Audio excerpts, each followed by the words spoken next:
Bienvenue sur le podcast d'Ele, le point de rencontre où experts et passionnés se retrouvent pour explorer les territoires du software asset management, du cloud et des achats IT. Prêts à devenir des maîtres en la matière? Gardez l'oreille tendue et laissez-vous guider dans cet univers fascinant.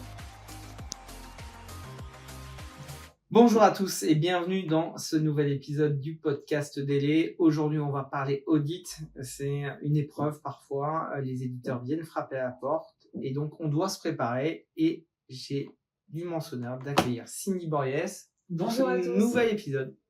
Bienvenue Cindy, je te laisse te présenter. Bonjour à tous, donc Cindy Borries, je suis directrice des opérations au sein d'Ele.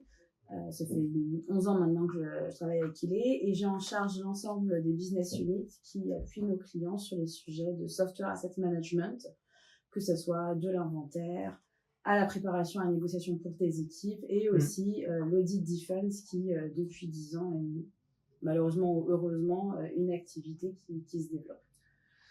Alors, dans les échanges que l'on a avec les différents acteurs SAM, tous sont unanimes pour dire qu'un audit, c'est parfois traumatisant, difficile, on doit gérer un certain nombre d'émotions. Est-ce qu'on peut juste se repréciser qu'est-ce que c'est un audit et en quoi ça consiste ? Oui, c'est vrai que revenir à la base, c'est essentiel. Donc, un audit, c'est contractuel et c'est un droit qu'a l'éditeur de venir vérifier quel est l'usage qu'une société fait de sa propriété intellectuelle. En quoi ça consiste ? Finalement, il va venir comparer ce que j'ai acheté à ce que j'utilise. Souvent, on pense beaucoup que c'est les quantités, mais il vient regarder d'une part en termes de quantité, mais d'autre part et surtout en termes de ce qu'on appelle un audit qualitatif, c'est-à-dire est-ce que j'utilise au bon endroit pour les bonnes personnes, les bonnes filiales, etc. On pense aussi parfois, quand tu dis bonne filiale, je peux être conforme sur l'usage, le type de licence utilisée, la maintenance, l'homogénéité, tout ça, le nombre, et aussi tu as dit les filiales. Donc ça veut dire que si ma liste de filiales de bénéficiaires n'est pas à jour, je suis non conforme. Je peux être non conforme. C'est en fait tout ce qui définit l'usage, et c'est ce que tu négocies avec tes équipes brillamment dans les contrats, c'est ça sur quoi on va jouer lors d'un audit et s'assurer d'être conforme. Donc je pourrais par exemple avoir acheté en effet 100 licences qui me permettent de les utiliser uniquement en Europe, et finalement je les fais utiliser par 100 personnes, si on parle personnes, au Brésil. Et comme elles ne sont pas au bon endroit, finalement, j'ai un manque de 100 licences pour couvrir cet usage au Brésil. Et donc là, je suis techniquement ou contractuellement non conforme. Et pourtant, l'éditeur n'est pas lésé parce qu'on a payé quand même ces 100 licences. Et c'est vrai que si on vient à la valeur, l'éditeur n'est pas lésé. Ok. Tu as dit une chose, c'est que l'audit est contractuel, mais si je n'ai pas de clause d'audit dans mon contrat. Cette situation, elle arrive quand même de moins en moins. On l'a vu dans les contrats plutôt anciens des années 90, anciens millénaires. Désormais, c'est très peu souvent qu'elle n'est pas présente et souvent on est même on est rattaché à des contrats de type EULA, End User License Agreement. Merci Cindy pour ces précisions. En 2026, est-ce qu'il est possible de sortir conforme d'une revue de conformité, d'un audit ? Oui. La réponse est simple et je ne l'aurais pas dit la même il y a 10 ans. Mais aujourd'hui, oui, c'est possible de sortir conforme dans un audit. Ça nécessite un travail très proactif, c'est-à-dire avant de recevoir la lettre d'audit, qui consiste à monitorer ses licences. Mais aujourd'hui, avec une bonne compréhension et une équipe SAM performante, on peut être conforme dans un audit. Ça nécessite un travail proactif en amont, mais aussi durant l'audit. D'accord ? L'audit est un projet à part entière avec une gestion d'audit, une gestion des équipes, de ce que je partage à l'auditeur, à l'éditeur. Et avec un suivi, on peut être conforme en fin d'audit. Et d'ailleurs, on l'est de plus en plus. Oui, c'est ce que j'allais dire. On ne donnera pas d'exemple d'éditeur ou de client, mais on a plusieurs succès où on a commencé des audits très très hauts et on termine à 0. Oui, moi je suis plutôt fière de ce qu'on a fait chez Ele parce que quand j'ai commencé l'audit en 2016, j'avais l'impression que c'était une situation impossible, on ne pouvait jamais devenir conforme. Et ces dernières années, je vois qu'on multiplie les succès avec des clients qui sont conformes en situation d'audit. On verra certainement dans la suite des questions comment on arrive à ce résultat, mais d'abord sur des enjeux un peu globaux, c'est tout le monde a en tête maintenant, 10 ans après, là, les risques financiers. Mais il y en a d'autres.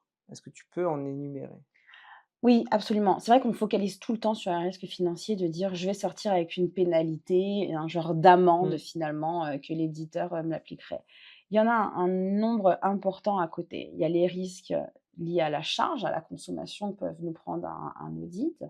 Les risques liés au management, les risques managériaux, Mmh. c'est-à-dire, c'est une certaine pression pour les équipes qui reçoivent un audit, SAM ou pas SAM, de dire: «Tiens, j'utilise mal le logiciel, j'ai mis à défaut, mon équipe». On garde en tête que les éditeurs en situation de audit viennent avec des non-conformités qui sont à 6, 7 chiffres, 8 chiffres parfois, c'est plus Mmh. exceptionnel, mais c'est impressionnant quand on n'est qu'une seule personne face à ça. Et on a tous les risques liés aussi à la relation avec, l'éditeur parce que, à un moment donné, si je reviens au basique, c'est du vol de propriété intellectuelle et c'est extrêmement grave. Donc je peux avoir, l'éditeur qui me coupe les accès, donc il faut être extrêmement vigilant, lié à ces risques. Merci Cindy pour ces précisions. Avons-nous d'autres enjeux dans cette période d'audit qui est souvent conflictuelle? Oui, je pense qu'un autre enjeu, c'est celui des données que l'on sort du système d'information. En 2026, chaque personne de la DSI a une responsabilité vis-à-vis des données qu'elle sort du SI. Et l'audit ne doit pas être une raison pour laquelle on sort des données qui ne sont pas ni suffisantes ni nécessaires.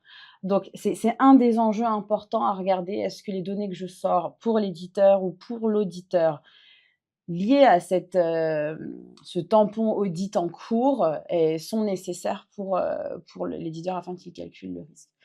Heu, on a d'autres enjeux qui sont liés aussi à l'image de l'entreprise, ce qu'on disait Mmh. plus ou moins mais c'est clé. Merci. Maintenant, on va rentrer un peu plus dans le process parce que oui, il y a un process pour les audits. Heu, les auditeurs ont un process, on s'organise justement pour traiter ce genre de demande. Est-ce qu'on peut se préparer en amont? Est-ce qu'on a des signes annonciateurs ou des comportements de l'éditeur qui laissent pressentir que, la revue de conformité va arriver? Oui, souvent on a une liste de déclencheurs d'audit, qui sont parfois plus ou moins légitimes et parfois moins légitimes. Souvent, on a une liste, de déclencheurs qui sont parfois plus ou moins légitimes. Dans les déclencheurs légitimes, je dirais que lors que l'éditeur a un soupçon de non-conformité, il peut lancer un audit. Donc du type, c'est l'éditeur lit le rapport annuel, il voit qu'on a une croissance, qu'on a embauché 10 000 personnes, je dis n'importe quoi, mais qu'on n'a pas converti. Exactement. Ou, j'ai, des contrats que j'achète en pourcentage, Mmh. du, Chiffre chiffre d'affaires. d'affaires. Le chiffre d'affaires évolue à la hausse et j'ai pas acheté de licence en parallèle. Alors, face à ces déclencheurs qu'on estime légitimes ou liés au business, il y a une situation alternative qui consiste à régler le différend par un accord commercial plutôt que d'aller dans une procédure Mmh. chronophage, longue, liée à un audit. Et ensuite, il est vrai que parfois, on a des situations où les éditeurs vont initier des audits parce que j'ai arrêté la maintenance, parce que je les ai sortis d'un RFP. Donc Mmh. là, c'est un peu moins éthique, on va dire. C'est des situations qui C'est arrivent, que tout le monde connaît, d'accord? J'ai pas d'éditeur en question précis, mais dans ce cas, on organise différemment, d'accord? refus de transition vers le cloud, refus de produits scorecard, et cetera. Exactement. Hem Et dans ce cas-là, on a même parfois des éditeurs qui le disent ouvertement aux clients, à leurs clients, de leur dire: «Tiens, écoutez, heu, en raison d'un certain nombre d'éléments, je vais vous déclencher un audit». Et ça tombe bien parce que c'était un peu justement la question suivante, c'est que globalement, on reçoit une lettre, mais souvent on est appelé juste en amont par le commercial. Est-ce que tu peux un peu parler de comment est gérée cette annonce? Comment on doit s'organiser? Et qui doit être impliqué dans l'entreprise? Donc ce qui initie officiellement l'audit, c'est bien la notification d'audit. OK, donc un coup de téléphone, ça marche pas. Un coup de téléphone, ça marche pas. Très souvent, le coup de téléphone, il est suivi en effet d'une Mmh. lettre, d'accord? Alors le courrier, il peut être avec un accusé de réception ou simplement par mail, l'un des 2 suffit, d'accord? Hem Ensuite, en effet, il y a un nombre d'étapes clés qui doivent se déclencher, assez rapidement comme tiens, je mets en place une équipe, qui va se mettre à gérer l'audit. Je suis surtout pas une seule personne Mmh. dans mon coin qui va me dire: «Tiens, je vais la prendre». Dans l'équipe, on doit impliquer des personnes clés comme, les acheteurs, ceux qui ont signé le contrat, le contract manager, le SAM, les juristes, parce que ça reste un sujet contractuel sur le fond, et les experts dans le produit. Ok. On dit parfois que l'audit est un combat. Donc, ça tombe bien, j'ai des gants de boxe maintenant dans mon bureau. Donc, on est sur un ring, en défendant nos intérêts, parfois distincts. Est-ce que tu peux un peu nous en parler de tout ça? C'est vrai qu'il y a certains audits qui, à un moment donné, prennent une tournure de « tiens, on est deux équipes qui s'affrontent l'une face à l'autre ». Ouais. Bon, l'initiation, ça reste quand même un sujet contractuel, avec peut-être parfois des intérêts divergents. Un client qui veut réduire ses coûts, un éditeur qui veut augmenter ses revenus, parfois par des sujets commerciaux, parfois par des sujets d'audit.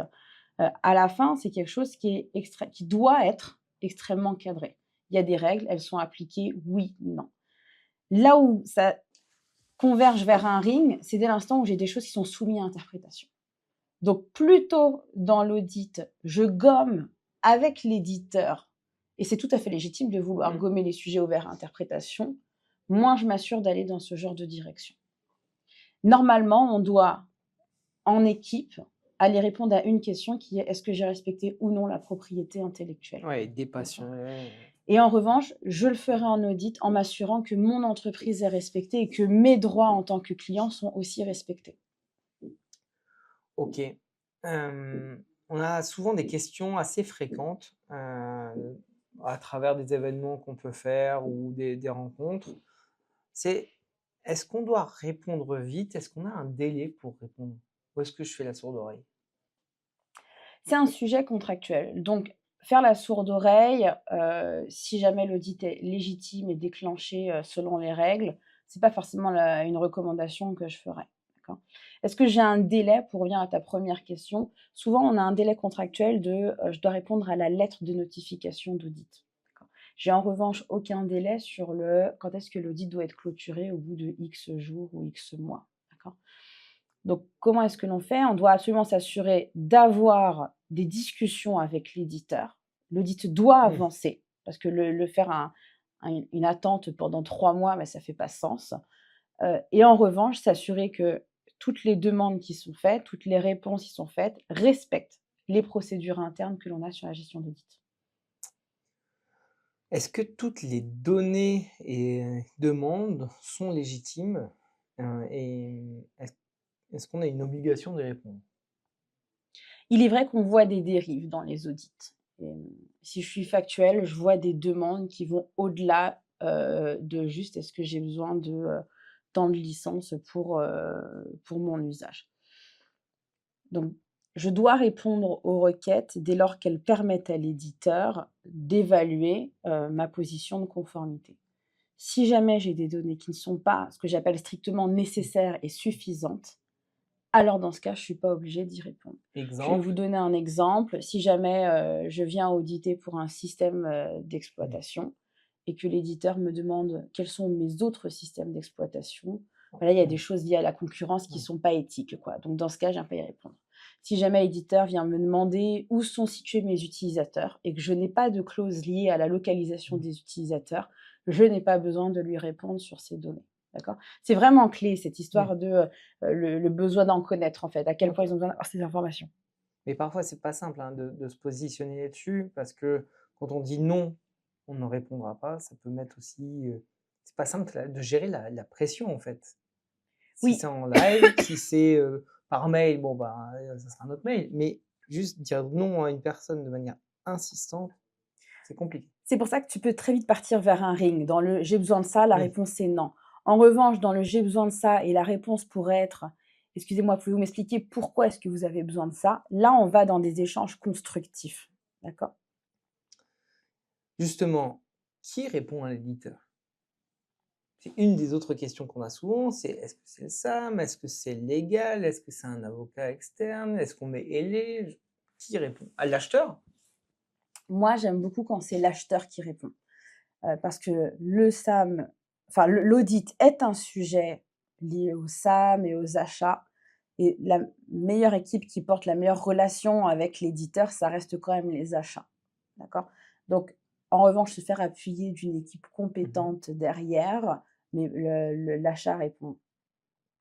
Si, l'audit se déroule et que en fait, mon interlocuteur, c'est pas un auditeur interne ou externe, mais que c'est plutôt le commercial. Est-ce que je dois me poser des questions sur cette démarche? Est-ce qu'elle est vraiment, est-ce que c'est vraiment un audit ou pas une démarche commerciale déguisée? Oui, là, je pense que ta question est absolument légitime. On devrait normalement, dans les entreprises, séparer de façon très distincte les équipes qui vont négocier des contrats, négocier des prix, qui sont les commerciaux, et d'autre part, les équipes qui viennent vérifier la propriété intellectuelle. D'ailleurs, c'est difficile à entendre qu'un contrat que j'ai négocié avec un commercial qui est censé m'avoir posé toutes les questions pour Ouais. s'assurer qu'il répond correctement à mon besoin avec son contrat, sa proposition commerciale, revienne 2 ans plus tard en m'expliquant que j'ai pas respecté le contrat qu'il m'avait proposé. Il y a eu un problème à un moment donné, probablement au niveau de la découverte, et dans ce sens, les éditeurs ont tendance à vraiment bien séparer les deux équipes. Donc cette période d'audit est parfois traumatisante. Une fois que c'est derrière nous, comment capitaliser? Quels enseignements en tirer pour éviter peut-être les nouveaux audits, nouveaux sujets, nouveaux conflits?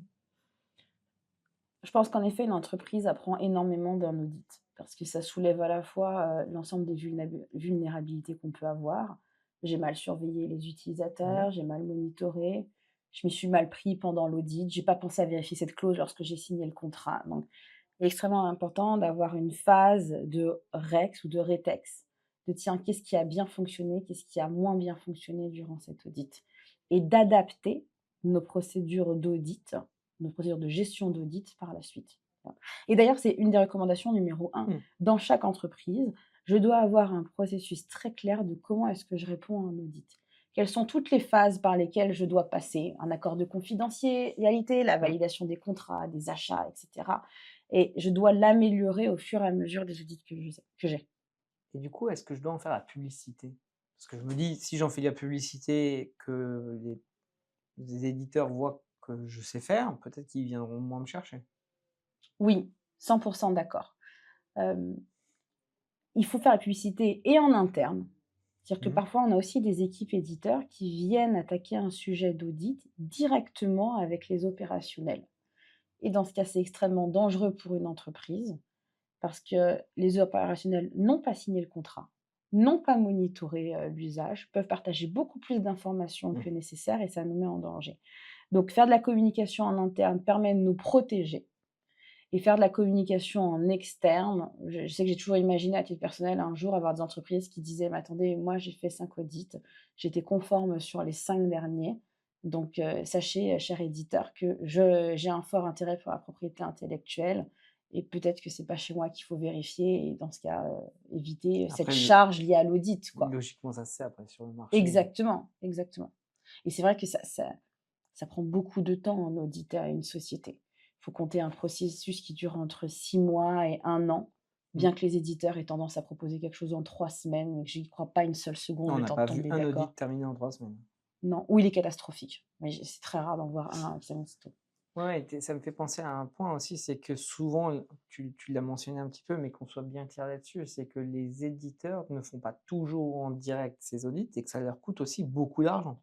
Oui, exactement. Ils peuvent passer par un auditeur, hem, qui est, réputé comme indépendant et qui est mandaté en revanche que par l'éditeur et qui va, gérer, l'audit. Et donc cet éditeur indépendant connaît toutes les règles, tous les contrats, il l'interprète de manière indépendante. C'est ça qu'on dit.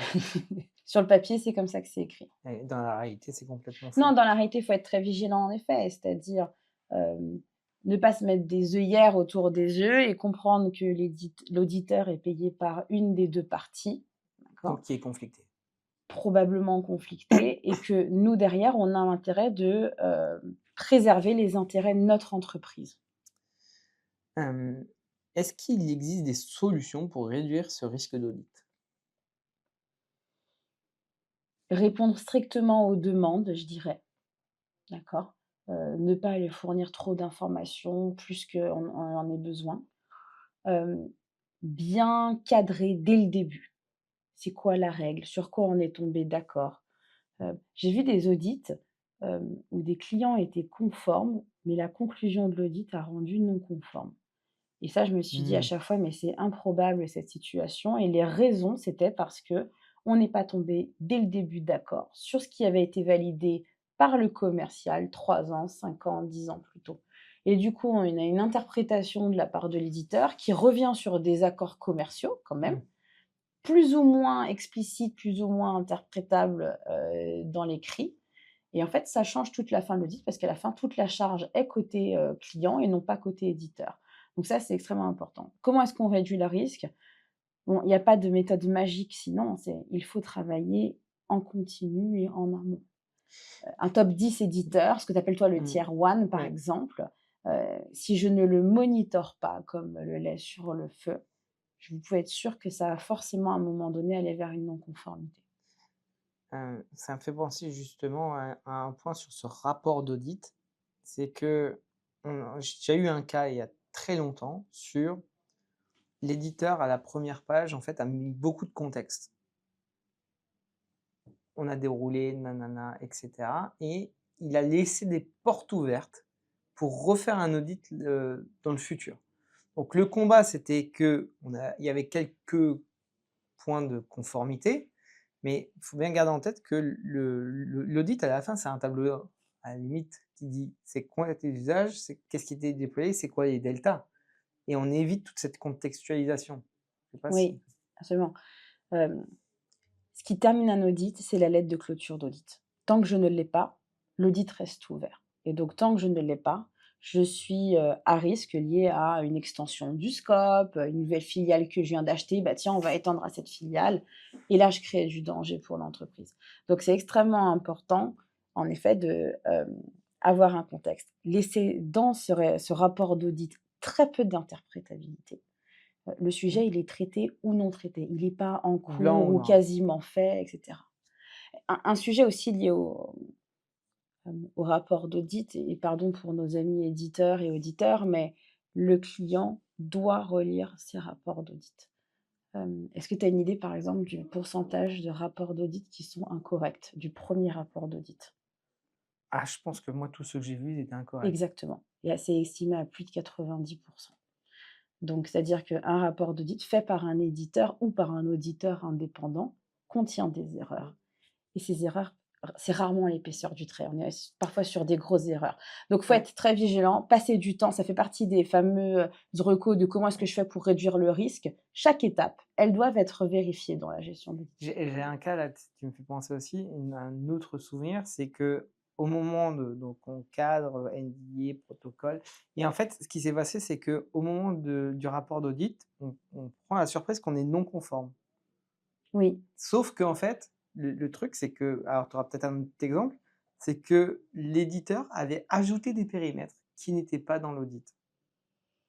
Du coup, bah, on a dit, on parle pas des mêmes choses. Donc, si vous voulez refaire un audit, on peut le refaire, etc. Tu as peut-être une autre expérience. non, j'ai exactement les mêmes que toi en tête, en effet. Donc, on a eu parfois beaucoup de surprises lors des rapports d'audit, en imaginant que ça allait être bon et finalement, on voyait 4 lignes, 5 lignes de non-conformité. Donc, il faut passer toute l'étape émotionnelle là de, je pensais que j'étais conforme, mais en fait, je suis non Mmh. conforme, et passer très rapidement dans le factuel de comment est-ce que l'éditeur ou l'auditeur a eu des informations. Est-ce qu'elles sont réelles? Est-ce qu'elles sont, collectées et traitées avec le bon niveau, d'analyse? Ou est-ce que, il y a un peu, heu, d'invention, de créativité autour de ces données? D'accord? Et encore une fois, quand on vient avec le tampon audit, on a l'impression que c'est un processus qui est extrêmement bien géré en face, où c'est blanc ou noir comme tu le dis, et finalement il y a beaucoup de parties qui sont ouvertes à l'interprétation. Ok, est-ce que tu as un mot de la fin, un conseil? Si on reçoit un audit, un conseil à appliquer. Tu dois choisir là, un Oui, seul. et nous appeler. Donc c'est le seul conseil que je donnerais. Alors pourquoi? Parce qu'en fait, quand on reçoit une notification d'audit, c'est très souvent notre première. Avec un peu de Mmh. chance, on en a déjà eu un deuxième dans notre vie, mais pas lié avec cet Mmh. éditeur-là, avec un autre. Et finalement, vous avez face à vous une équipe qui fait entre 40 et 50 audits par an, et estimer qu'on a le même niveau pour répondre de Mmh. connaissances, d'expérience, je pense qu'on va très vite tomber de la falaise, quoi. Donc, il faut s'appuyer. Je dis nous appeler, mais il faut Ouais, s'appuyer se faire d'experts. entourer. Avoir des gens qui ont l'expérience, qui savent exactement quelles sont les différentes étapes, comment est-ce que je me protège, comment est-ce que je protège mon entreprise face à cette situation d'audit. Top, merci Cindy. Si vous avez aimé les premiers épisodes de ces podcasts, on en a déjà 14. Ces podcasts sont dédiés sur le software asset management, sur les achats logiciels. N'hésitez pas à les partager et puis même nous soumettre des idées. On se fera un plaisir de les traiter. Merci à tous. Merci beaucoup, Guillaume. Bonne journée.